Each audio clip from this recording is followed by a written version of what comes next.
Hello again.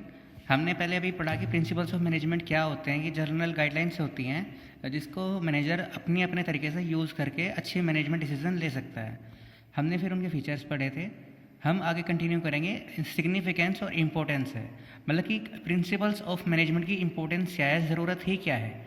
तो पहला point है providing managers with useful insights to into reality.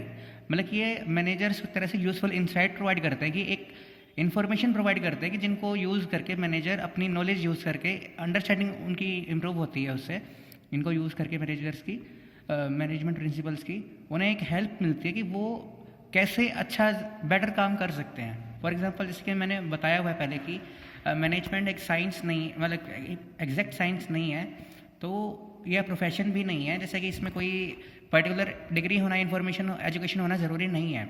तो कोई भी मैनेजमेंट कर सकता है। कोई अगर बिल्कुल भी पढ़ा लिखा नहीं है तो भी मैनेजमेंट कर सकता है इन प्रिंसिपल्स के बेसिस पे। तो ये प्रिंसिपल एक तरह से उन्हें इन्फॉर्मेशन दे रहे हैं, इंसाइट्स दे रहे हैं कि अगर आपको फ्यूचर में यहाँ तक पहुँच रहे तो आप इन्हें यूज़ करके भी पॉसिबली सक्सेसफुल हो सकते हो। जैसे इसमें मैंने लिखा है कि ये नॉलेज प्रोवाइड करते हैं, इम्प्रूव करते हैं, उनकी एबिलिटी अंडरस्टैंडिंग को इम्प्रूव करते हैं। मैनेजर्स को सिखाते हैं कि उनकी अपनी जो गलतियाँ हुई हैं उनसे कैसे सीखें। उनको गाइड करते हैं कि राइट टाइम पे राइट डिसीजन कैसे लेना है। जैसे मैनेजमेंट प्रिंसिपल्स वो भी फॉलो कर सकते हैं जो बिल्कुल पढ़े लिखे नहीं हैं, जिन्हें बिल्कुल भी नॉलेज नहीं है, बिल्कुल एक्सपीरियंस नहीं है, वो भी इनका यूज़ करके अच्छी मैनेजमेंट कर सकते हैं। जैसे कोई पर्सन है मान लो कि जिसको कोई ना तो एक्सपीरियंस है, कोई भी मैनेजमेंट उसने कभी की ही नहीं है, कभी देखी भी नहीं है, ना कभी पढ़ी है, तो उस केस में भी ये मैनेजमेंट प्रिंसिपल्स उसके लिए बहुत बेनिफिशियल है। वो उस एक तरह से यूज़फुल इंसाइट्स दे रहे हैं, एक तरह से माइंड में एक तरह से प्लान बन रहा है उसके माइंड में कि हम ऐसा काम कर सकते हैं, ये ऐसे हो सकता है पॉसिबल। तो उसके लिए काफ़ी बेनिफिशियल है जो फिलहाल पढ़ा लिखा भी नहीं है, तो उसके अंडरस्टैंडिंग को इम्प्रूव करने के लिए बहुत बेनिफिशियल चीज़ है मैनेजमेंट प्रिंसिपल्स। उसको एक तरह से एक रफ आइडिया दे रहे हैं कि आप ऐसे भी काम कर सकते हो जिससे बिल्कुल कुछ भी नहीं करना आता है। नेक्स्ट है optimum utilisation of resources. Optimum जो वर्ड है इसका थोड़ा ज़्यादा ध्यान रखना क्योंकि ये बुक में बार बार आएगा। इसका मतलब होता है कि बेस्ट, किसी भी रिसोर्स का बेस्ट यूज़ लेना। बेस्ट का मतलब क्या होता है कि किसी कम एफर्ट से मैक्सिमम रिजल्ट्स निकालना। जैसे कि अगर हम माने कि हमारे पास 12 बेंचेस हैं, 12 डेस्क हैं, तो अगर हम 12 के 12 यूज़ करें तो उसे हम बोलते हैं कम फुल यूटिलाइजेशन। लेकिन जो हमें काम करना है उसे काम करने के लिए हमें 8 बेंच की ज़रूरत है और हम 8 ही उसमें कंज्यूम कर रहे हैं, तो वो होता है ऑप्टिमम यूटिलाइजेशन। ऑप्टिमम का मतलब होता है कि हमें एक तरह से प्लान्ड वे में, एक तरह से सिस्टमेटिक वे में किसी रिसोर्स को यूज़ करना जिससे कि हमें मैक्सिमम बेनिफिट मिल सके कम एफर्ट्स में, कम से कम वेस्टेज में, वेस्टेज भी कम से कम हो और कोई ओवरलैपिंग भी ना हो। ओवरलैपिंग का मतलब होता है कोई एक एक्टिविटी है, कोई भी एक रिसोर्स बार बार यूज़ ना हो अननेसेसरीली। तो इसका मतलब है कि ऑप्टिमम यूटिलाइजेशन ऑफ रिसोर्सेज भी पॉसिबल है मैनेजमेंट प्रिंसिपल से। अगर हम मैनेजमेंट अच्छी करेंगे, प्रिंसिपल से फॉलो करेंगे, तो रिसोर्सेज का बेस्ट यूज़ हो पाएगा क्योंकि हम प्लान्ड वे में सब कुछ कर रहे हैं, सिस्टमेटिक वे में हम सब कुछ कर रहे हैं। अभी प्रिंसिपल्स वैसे अभी हम सिर्फ थ्योरेटिकली पढ़ रहे हैं, प्रैक्टिकली आगे अगले ही टॉपिक में कल ही हम बात करेंगे 14 प्रिंसिपल्स के बारे में, जिससे थोड़ा और क्लियर हो जाएगी प्रिंसिपल्स एक्चुअल में होते क्या हैं। नेक्स्ट है साइंटिफिक डिसीजंस। ये हेल्प करते हैं मैनेजर्स को किसी भी प्रॉब्लम को सिस्टमेटिकली अप्रोच करने में। जैसे अगर कोई प्रॉब्लम आ रही है कि हमारी सेल्स कम हो रही है, प्रोडक्शन कम हो रही है, या हमारी कोई भी ऐसी बिजनेस में प्रॉब्लम्स आती हैं, तो ये एक तरह से हेल्प करता है मैनेजर्स को अलग अलग लेवल्स पे कि वो उस प्रॉब्लम को सिस्टमेटिकली फॉलो किए, सिस्टमेटिकली फॉलो करे, फिर उसे अप्रोच करे, फिर उसका सोल्यूशन सोचे। जैसे मैंने बताया था कि कोज एंड इफेक्ट रिलेशनशिप है, तो कारण ढूंढने की किस वजह से प्रॉब्लम आ रही है, उसे सिस्टमेटिकली दूर करें। तो ये पॉसिबल है मैनेजमेंट प्रिंसिपल्स से, क्योंकि ये एक्सपेरिमेंटेशन के बेसिस पे ही बनाए गए हैं। तो ये एक तरह से साइंटिफिक डिसीजंस हैं जो साइंटिफिकली प्रूव किए गए हैं कि ये डिसीजन आप ले सकते हैं। फिर नेक्स्ट है मीटिंग चेंजिंग इन्वायरमेंट रिक्वायरमेंट्स। जैसे ही आप सबको पता ही है कि मैनेजमेंट एक डायनामिक इन्वायरमेंट में काम करने में हेल्प करता है, तो जैसे हमारा इन्वायरमेंट जो है बदलता रहता है, और ये भी जैसे हम पढ़ ही चुके हैं कि जो टॉप लेवल ऑफ मैनेजमेंट है उसे फोकस रखना पड़ता है कि मैनेजमेंट में, मतलब बिजनेस के इन्वायरमेंट में क्या क्या चेंजेस आ रहे हैं। तो उसके अकॉर्डिंग जो प्रिंसिपल्स ऑफ मैनेजमेंट है वो मैनेजर्स को हेल्प करता है इम्प्लीमेंट करने में जो चेंजेस आ रहे हैं इन्वायरमेंट में। जैसे फॉर एग्जांपल इन्वायरमेंट में कोई चेंज आ रहा है, नई पॉलिसीज़, नया कंपटीशन, कुछ भी नया आ रहा है, उसे एनालाइज करके कुछ भी नया चेंज करने में प्रिंसिपल्स फॉलो, मतलब हेल्प करते हैं मैनेजर्स को, टॉप लेवल मैनेजर्स को। तो हम कह सकते हैं कि principles of management helps in meeting changing environment requirements. ठीक है। नेक्स्ट है इफेक्टिव एडमिनिस्ट्रेशन। अब सभी को ये पता है जैसे टॉप लेवल का मैनेजमेंट का काम होता है एडमिनिस्ट्रेशन करना, सभी कुछ प्लान करना, सभी कुछ कंट्रोल करना, सभी कुछ अपने मॉनिटर करना, सभी कुछ अपने पावर में रखना। तो उसके लिए एक बेस प्रोवाइड करता है कि उसे क्या पॉलिसी बनानी चाहिए, क्या रूल्स बनाने चाहिए, क्या कुछ ऑब्जेक्टिव सेट करने चाहिए, तो उसी के बेसिस पे एडमिनिस्ट्रेशन हो सकता है।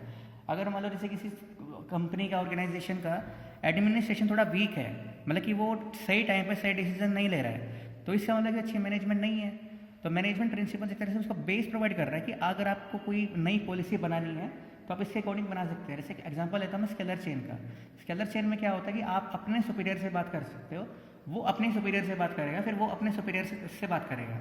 आप डायरेक्ट ही टॉप लेवल से बात नहीं कर सकते हैं। तो ये एक तरह से एक पॉलिसी है, एक रूल है, तो जो मैनेजमेंट प्रिंसिपल से फुलफिल हो सकता है, तो उससे इफेक्टिव एडमिनिस्ट्रेशन हो सकती है। कोई भी बीच में रूमर्स नहीं फैल सकते हैं, कोई बीच में डिले नहीं होता है, कुछ भी नहीं होता है, स्मूथली काम चल सकता है, रिटर्न वे में सब कुछ हो सकता है। फिर है फुलफिलिंग, ये मैं वैसे दोबारा शुरू से बताऊंगा अभी अभी रिकैप में। फिर है फुलफिलिंग सोशल रिस्पॉन्सिबिलिटीज़। जैसे कि एक बिजनेस एक सोसाइटी से का ही कम्बिनेशन क्रिएशन होता है, सोसाइटी से ही लोग उसमें काम करते हैं, सोसाइटी से ही मशीन होती है, सोसाइटी का पैसा लगा होता है, सभी को सोसाइटी का उसमें यूज़ होता है। तो एक बिज़नेस की भी एक रिस्पॉन्सिबिलिटी होती है कि वो सोसाइटी के लिए भी कुछ अपना करे, सोशल वेलफेयर के लिए भी कुछ करे, एम्प्लॉयमेंट अपॉर्चुनिटीज़ देना, अच्छे क्वालिटी के प्रोडक्ट्स बना के देना, कम प्राइस पे बेचना, या किसी सोसाइटी की हेल्प करना, डेवलपमेंट करना, ये सारे जो सोशल ऑब्जेक्टिव्स हम पढ़ चुके हैं। तो ये एक बिज़नेस की सोशल रिस्पॉन्सिबिलिटी होती है। तो प्रिंसिपल्स ऑफ मैनेजमेंट हेल्प करते हैं, ऑर्गेनाइजेशनल ऑब्जेक्टिव को तो हेल्प अचीव करने में हेल्प करते ही हैं, साथ में ही हेल्प करते हैं सोशल रिस्पॉन्सिबिलिटीज़ को परफॉर्म करने में। तो management principles are also helps in fulfilling social responsibilities for the organisation. फिर लास्ट पॉइंट है इसका management training, education and research. जैसे मैंने ऊपर ही बताया है कि इम्प्रूव नॉलेज करता है, मतलब कि नॉलेज प्रोवाइड करता है, एबिलिटी एंड अंडरस्टैंडिंग को इम्प्रूव करता है मैनेजर्स की। वैसे ही जो प्रिंसिपल्स ऑफ मैनेजमेंट है ये थोड़ा थ्योरेटिकल टॉपिक है, तो इसके ऊपर काफ़ी सारे बुक्स भी लिखी हुई हैं, काफ़ी सारे कोर्सेज भी हैं, जैसे BBA है, MBA है, bachelor of business administration, master of business administration. मेरे थिंकिंग में तो ऐसा ही है, जो लोग MBA कर लेते हैं काफ़ी जीनियस तो होते ही हैं, क्योंकि उन्हें बिजनेस के को एडमिनिस्ट्रेट करने का काफ़ी सारे उनके पास डिसीजंस होते हैं, काफ़ी सारे आइडियाज़ उनके पास होते हैं। वैसे हो सकता है कि हमारे बीच में काफ़ी कुछ ऐसे लोग हो सकते हैं MBA के जिनके पास काफ़ी अच्छे अच्छे आइडियाज़ हो सकते हैं। तो ये एक तरह से क्या करते हैं कि ये हमें ट्रेनिंग देते हैं, एजुकेशन देते हैं कि अगर किसी गिवन सिचुएशन में हमें कैसे डील करना चाहिए, जिससे हमें एक रफ आइडिया मिलता है कि अगर हम जब प्रैक्टिकल सिचुएशन में जाएंगे, अगर ऐसी सिचुएशन आ जाए हमारे सामने तो हमें क्या करना चाहिए। तो एक तरह से ये जो प्रिंसिपल्स ऑफ मैनेजमेंट है हमें एजुकेशन दे रहे हैं, ट्रेनिंग दे रहे हैं, हमारी डेवलपमेंट कर रहे हैं, हमें रिसर्च का डाटा प्रोवाइड करते हैं कि हम ये डिसीजन ले सकते हैं। तो ये 7 पॉइंट्स है इंपॉर्टेंस में। पहला पॉइंट था providing managers with useful insight, उनको रियलिटी में, एक्चुअल में उनके माइंड में एक इमेज बना रहता है कि आप ऐसे काम कर सकते हो, जिन्हें अगर नॉलेज है तो भी, नहीं है तो भी, तो उनकी नॉलेज को इम्प्रूव करते हैं, एजुकेशन देते हैं, एबिलिटी और अंडरस्टैंडिंग को इम्प्रूव करते हैं, और मैनेजर्स को सही टाइम पे सही डिसीजन लेने के लिए गाइड भी करते हैं। तो मतलब इन केस अगर आपने कभी बिजनेस लाइफ में नहीं किया है, कभी ना कुछ पता भी नहीं है, तो इस केस में भी आप प्रिंसिपल्स ऑफ मैनेजमेंट को फॉलो करके अच्छा बिजनेस, अच्छी मैनेजमेंट कर सकते हैं। फिर नेक्स्ट है optimum utilisation, best utilisation of resources.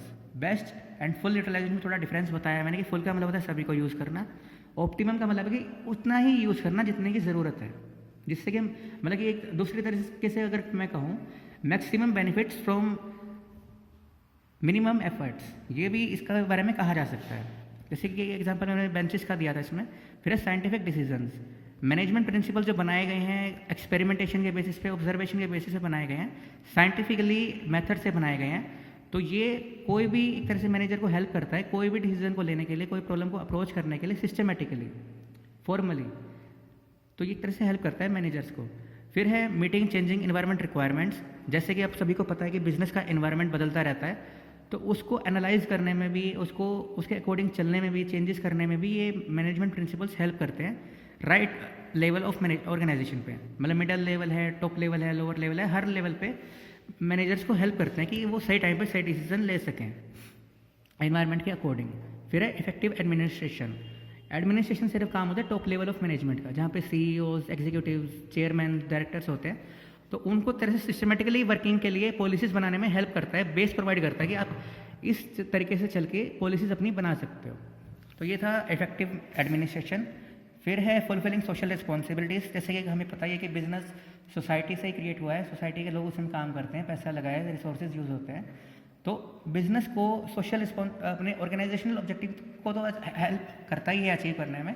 ये मैनेजमेंट प्रिंसिपल्स जो हैं हेल्प करते हैं सोशल रिस्पॉन्सिबिलिटीज़ को भी फुलफिल करने के लिए। जैसे कि अगर हम अच्छी मैनेजमेंट करते हैं, अच्छा प्रॉफिट अर्न करते हैं, तो हम डोनेशन कर सकते हैं, तो हम बेटर वे में जो सोसाइटी है उसके डेवलपमेंट के में काम कर सकते हैं अगर अच्छी मैनेजमेंट हम फॉलो करते हैं। लास्ट पॉइंट है इसका management training, education and research.